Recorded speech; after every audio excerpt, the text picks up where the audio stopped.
नाराज होकर के चले। परिणाम क्या हुआ कि देवराज इंद्र श्री विहीन हो गया, ऐश्वर्य विहीन हो गया। अब मारा भटकने लगा। तो ब्रह्मा जी ने कहा कि एक काम करो, विश्वरूप को गुरु बना दो। त्वष्टा मुनि के जो पुत्र हैं विश्वरूप, उनको गुरु बना दो। तो विश्वरूप को जब गुरु बनाया तो उनको भी गुरु बनाया। तो विश्वरूप ने के मामा लगते थे देव, तो उनके नाम की भी एक दो आहुति उन्होंने डाल दी। देवराज इंद्र ने नारायण कवच का ज्ञान तो ले लिया विश्वरूप से, लेकिन विश्वरूप को भी मार दिया। अब गुरु हत्या का पाप देवराज इंद्र को लगा। अब जब गुरु हत्या का पाप लगा तो उसे 4 भागों में बांटा है, हम सब जानते हैं। लेकिन उस पाप से तो पीछा छुड़ा लिया, लेकिन त्वष्टा मुनि ने नहीं छोड़ा।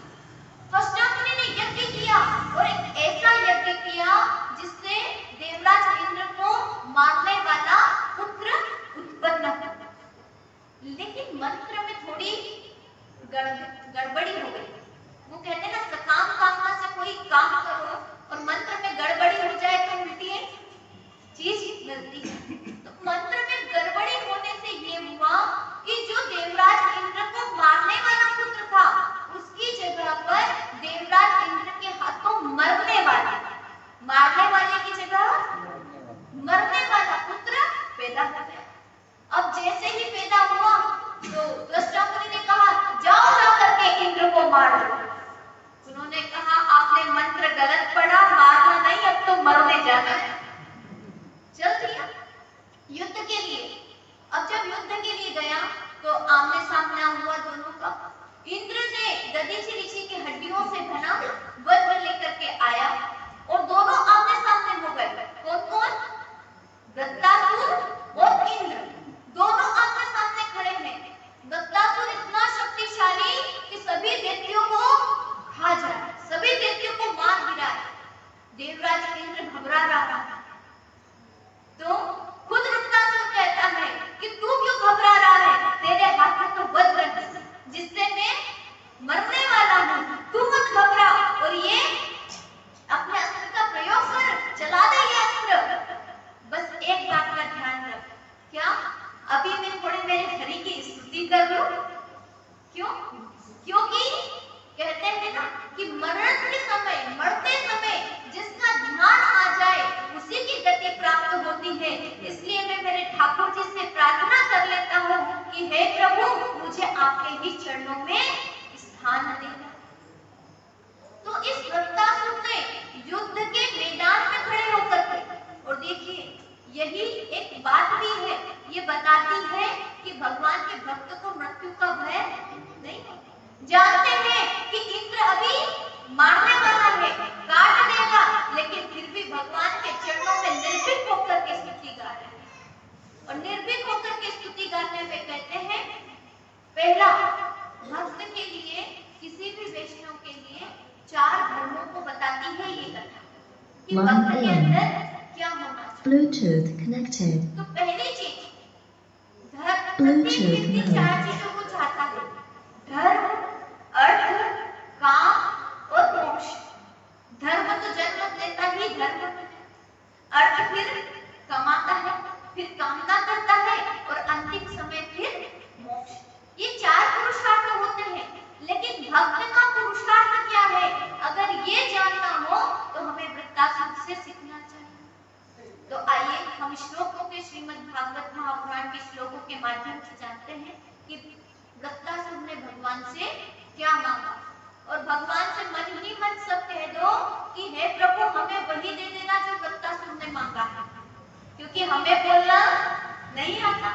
हम कलयुग के बद्ध जीव हैं, हम नहीं जानते कि प्रभु आपकी स्तुति कैसे की जाती है, आपसे क्या मांगा जाता है। जो वृत्तासुर ने मांगा वही हमें भी दे देना, सबसे बढ़िया काम है, क्योंकि भगवान के भक्त बड़े चतुर होते हैं। तो आइए एक बार सब हमारे साथ जोर से बोलेंगे, ताकि किसी को निंद्रा देवी अगर व्यवधान डाल रही हो तो वो न डाले। फिर हम लोग आगे सुनेंगे कि वृत्तासुर ने क्या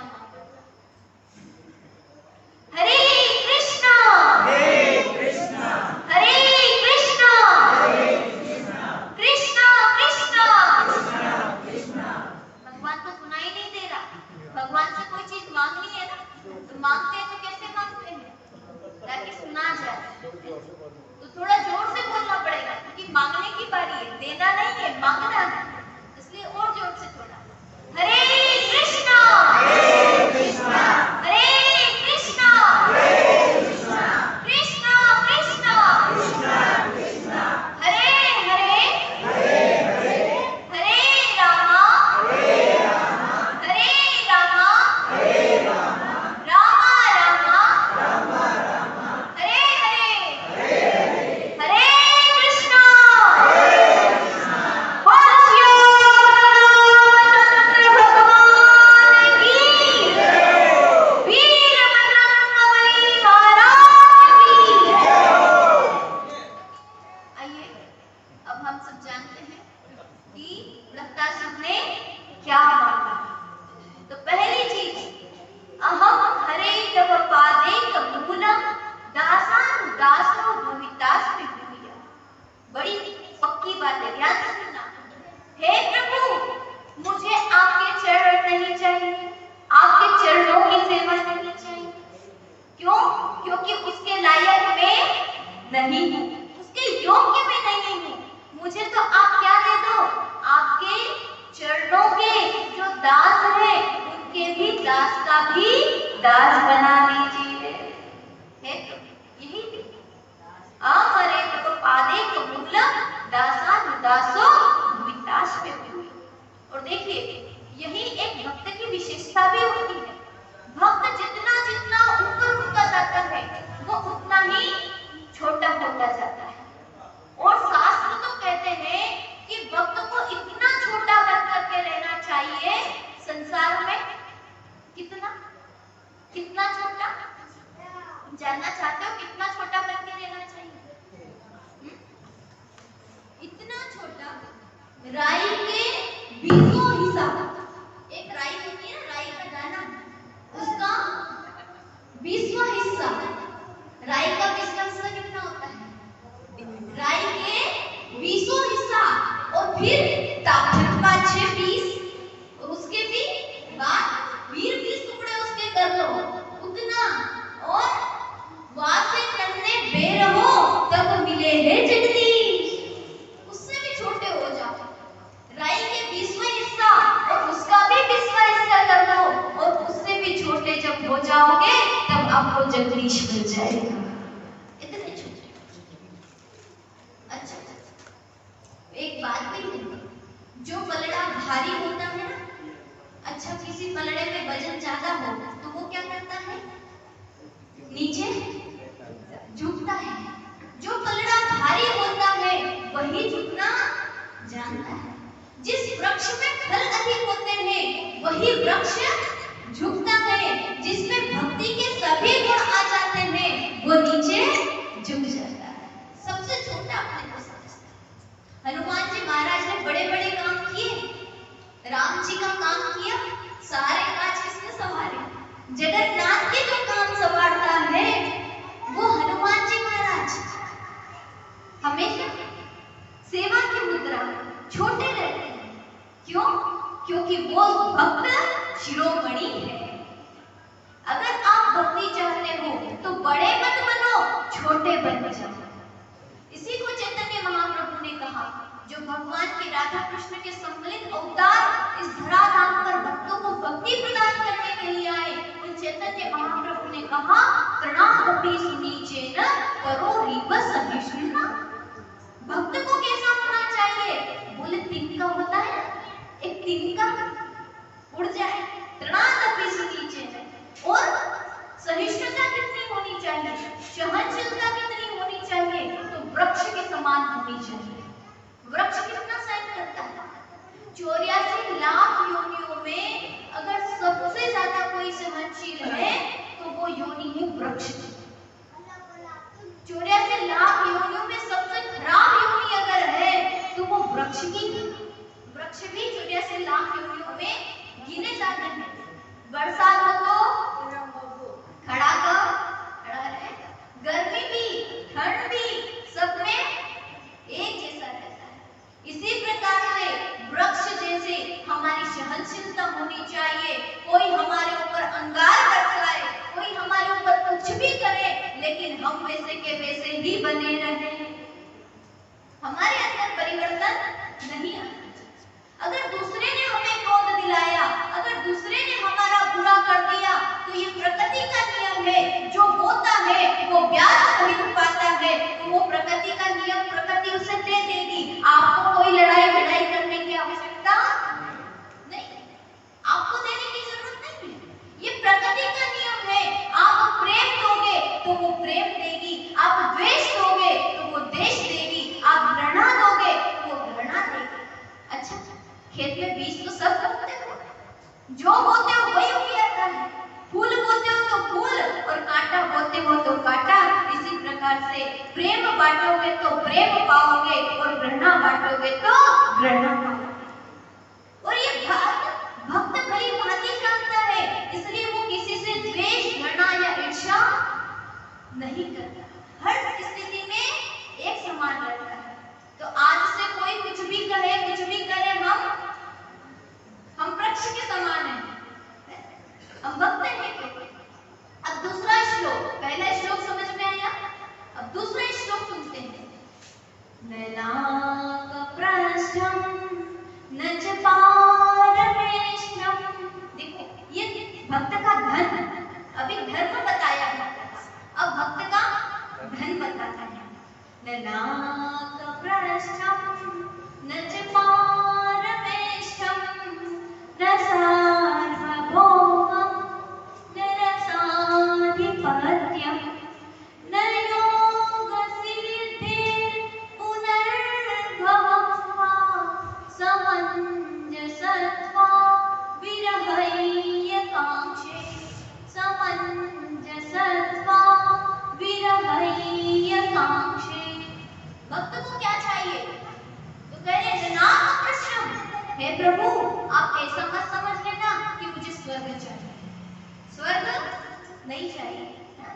फिर क्या चाहिए? वैकुंठ चाहिए? बोले नहीं चाहिए। फिर क्या चाहिए? बोले रसातल, नरसाधिपत्यम, रसाधिपत्यम के लिए भी मना कर दिया, रसातल का राज्य भी नहीं चाहिए। फिर क्या चाहिए? न सार्वभौमम, ये पृथ्वी लोक का राज्य भी नहीं चाहिए। फिर क्या हो सकता है? योग चाहिए, हो सकता है सिद्धि चाहिए। तो क्या कहा? न योग सिद्धि पुनर्भवम। कई बार हम देखते हैं ना, योगियों के पास में स्वतः ही सिद्धि आ जाती है, वो जल में खड़े हो जाते हैं, अग्नि में उन्हें जला नहीं पाती है, ऐसी सिद्धियां उन्हें मिल जाती है योग की क्रियाओं के द्वारा। लेकिन भक्त क्या कहता है?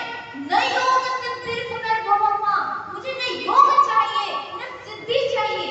हनुमान जी महाराज को दिया ना, माता जानकी ने वर दे दिया, अष्ट सिद्धि नौ निधि के दाता अश्वर दीन जानकी। माता जानकी ने दे दिया, तो क्या हनुमान जी खुश हो गए थे? हनुमान जी खुश नहीं हुए। क्यों? क्योंकि भक्त को योग और सिद्धि नहीं चाहिए। फिर क्या हो सकता है? भक्त को मोक्ष चाहिए। तो भक्त क्या कहता है? ना पुनर्भवम, मुझे मोक्ष भी नहीं चाहिए। अब भगवान घबरा गए, क्योंकि जब दुनिया की कोई भी चीज नहीं चाहिए, मतलब क्या चाहिए? स्वयं जगन्नाथ चाहिए। सरकार ही अगर अपनी हो जाए, अपने घर का व्यक्ति खुद सरकार बन जाए, तो फिर कुछ मांगना नहीं पड़ता। इसलिए सरकार को ही ले लो तो पूरा जमाना हमारा हो जाए। जब जगन्नाथ को मांग लिया तो जगत को मांगने की आवश्यकता कहाँ रही? जब जगन्नाथ हमारा हो गया। इसलिए कहा कि मुझे वो भी नहीं चाहिए। तो फिर क्या चाहिए? तो आइए आगे के श्लोक में देखते हैं कि भक्त क्या मांग रहा है। मुझे विरह चाहिए। भगवान से क्या कह रहा है? विरहय्यकाङ्क्षे, मुझे क्या चाहिए? प्रभु आपका विरह चाहिए। क्योंकि विरह कब होता है? जहां प्रेम होता है, भगवान की याद आए। इसलिए अगले श्लोक में कहा अजात पक्षा एवं मातरम खगा। विरह कैसा चाहिए? तो जैसे चिड़िया के बच्चे होते हैं ना, नई नई चिड़िया जब बच्चों को जन्म देती है तो उन बच्चों के पंख नहीं होते, उन बच्चों के पंख नहीं होते, वो उड़ नहीं सकते। तो माता तो दाना लेने के लिए ची ची ची, माता कब आएगी, माँ कब आएगी। तो भगवान ने कहा कि ये तो तुम भय का भजन कर रहे हो। हे प्रभु, मैं ऐसा भजन करूं जिस प्रकार से एक पंख रहित पक्षी अपनी माता का भजन करता है, अपनी माता को बुलाता है। तो कहते हैं कि ये तुम्हारा भाव नहीं है, ये तो तुम्हारा क्या है, भय है। वो पक्षी क्यों बोलता है, क्योंकि माता चली गई, कोई आके मुझे खा ना जाए, कोई पकड़ ना ले, कहीं कोई मुझे ले न जाए, इसलिए वो माता को बुलाता रहता है। तो भगवान कह रहे तुम भी मुझे काल के डर से याद कर रहा है। तो अगले श्लोक में भगवान को ही क्लियर करते हुए एक भक्त कह रहा है, मुक्तासुर कह रहा है, क्या कहता है, स्तन्यम यथा वसुतरा सुधारता। हे प्रभु, इस बात को कैंसिल कर दो, दूसरी बात समझ लो। जिस प्रकार से वो गौ का बछड़ा होता है, यहाँ तो खूब सारी है, जैसे गौ माता का एक बछड़ा होता है, अगर संध्या में गौ माता नहीं आए, गौ माता का समय हो जाए तो रंभाता है, या रंभाते हैं कि नहीं, या जरूरत ही नहीं है। तो गौ माता के आने के समय पर वो क्या करते हैं, रंभाता है, पुकारता है कि माँ आ जाओ। तो भक्त अपने ही मन से उस बात को समझ रहा है और कहता है कि ये भाव का भजन नहीं, ये तो भूख का भजन है। जो बछड़ा पुकार रहा है वो क्यों पुकार रहा है, भूख के कारण पुकार रहा है भगवान।